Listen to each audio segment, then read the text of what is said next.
Yeah, no? Beyond sa mga concert arenas and the malls, no? Giant malls. Karamihan ng Pilipino ay nakatira sa lugar na parang ganito. Parang makeshift. Yan ang realidad sa Pilipinas, no? Trying to look good, trying to look our best, kahit na pinagtatakpan natin yung mga tunay na sitwasyon ng ating mga kababayan. Kawalan ng oportunidad, kawalan ng access sa edukasyon, sa basic needs, dahil sa corruption. Yan ang nangyayari sa ating bayan. Kaya gumagawa ako nito. May nakikita ako nito mga 2D small art, no? Pero gusto ko yung malaki. By the way, yung mga wood na yan ay talagang luma at bulok. Hindi talaga yan yung tawag dito, yung fiberglass or casting. Hindi siya casting. Talagang mga luma yan.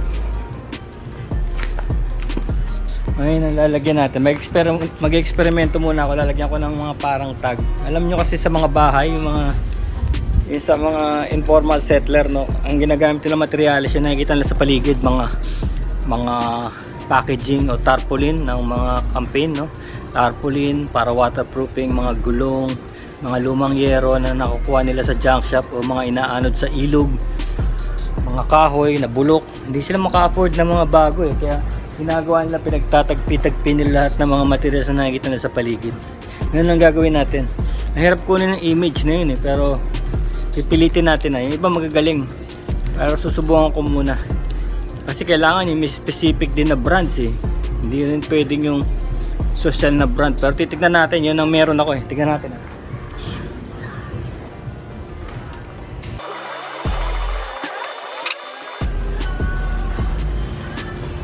Parang ganyan, no? Pero hindi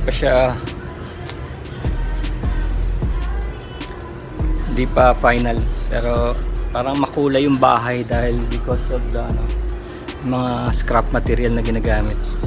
So yun ang i-achieve natin, pero maghahanap pa ako ng ibang elements.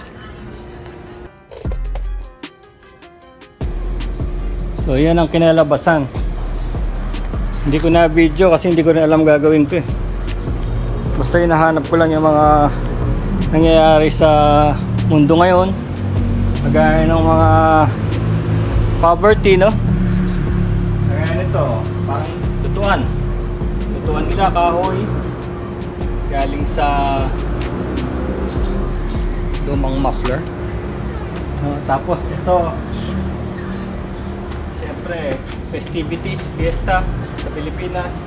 And of course, ito naman yung kahiligan natin sa sugal, no? Kahiligan Pilipinas sa sugal, gaya ng sabong, wedding, bingo, pogo, no? online gambling. Hilig ang Pinoy doon. And of course, Kristyanismo, pinaka-dominant na religion sa ating bansa, ang Kristyanismo. Pero syempre, sa Kristyanismo bawal ang sugal, no? Bawal ang pagnakaw, bawal ang bisyo. Of course, kasama rito yung ating alak, no? Mahilig ang Pinoy sa mga alak. Yan ang ating patanggal ng problema, pampalis ng pagod. Pag may celebration, kailangan meron yan. So dinipik ko dyan sa assemblage art na yan. And yung painting, of course, ng freedom and hope, pag-asa na kinabukasan ay magiging mas maganda kaysa sa ngayon. Malakas ang Pinoy sa ganun, yung positive thinking. Iniisip nila na bukas ay hindi kagaya ng ngayon, bukas maaaring iba na, no? Ganun ang pag-iisip ng Pinoy. Pero syempre dahil yung nasa dugo na natin yan eh, no? Ganun ang nangyayari, cycle, hope, and then dahil sa kagipitan naghahanap tayo ng mabilis na pera, so hindi nangyayari yung ating ninanais, no? Pero andun pa rin yung hope yung pag-isip na may pag-asa pa. Kahit na sa anong paraan. Sa ganung paraan, hindi tayo maasenso. Dahil yung process ng ating ginagawa, no? Mabilis ang pera, ayaw paghirapan, no? Tsaka gusto yung mga kahit na masama o mabuti, lalo na kung masama, basta may mabilis na pera, pwede na.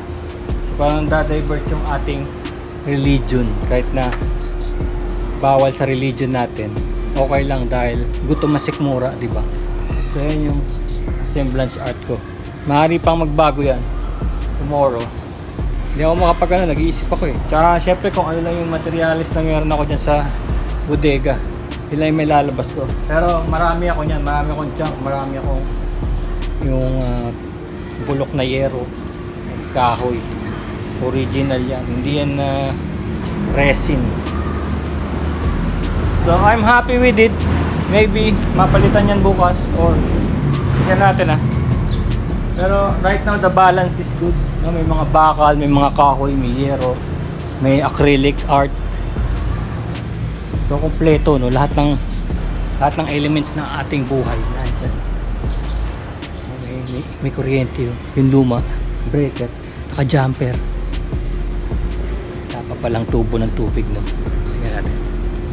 Peace, yan muna.